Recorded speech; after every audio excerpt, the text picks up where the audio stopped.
Hello everyone, আসসালামু আলাইকুম। কি অবস্থা সবার? আবারও চলে আসলাম নতুন একটি ব্লগ নিয়ে। বড় আপু ননাসের বাসায় সেই দিন আমাদের সবাইকে দাওয়াত দিয়েছিল। আমরা সবাই রেডি হয়ে কিছু ভিডিও বানাচ্ছিলাম। ভিডিওগুলো বানাতে যে আমাদের কয়বার ভুল ছিল। এদিকে বের হতে আমাদের একটু লেট হয়ে যায়। তারপর গাড়ি আসার পর আমরা নিচে নেমে যাই। 30 মিনিটের মধ্যে আপুর বাসায় পৌঁছে যাই। গিয়ে আমরা সবাই সামনের রুমে বসলাম। একটু পরে আপু টেবিলে খুব সুন্দরভাবে খাবার দাবার সাজিয়ে দেয়। আপুরা আমাদের জন্য অনেকগুলো আইটেম বানিয়েছিল, আর প্রতিটা আইটেমই আমার খুবই ভালো লাগে। আপুরা সবাই খুব জোর করছিল খাওয়ার জন্য।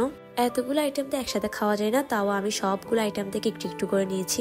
খাওয়া দাওয়া শেষ করে আমরা সবাই রুমে বসলাম। আর এদিকে দেখেন বাচ্চারা মাশাআল্লাহ কি সুন্দরভাবে খেলছে।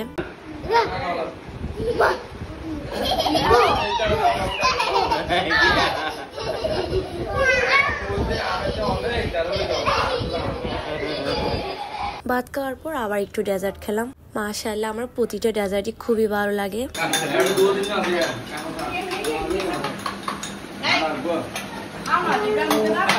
এর একটু পর আমরা সবাই চলে আসি।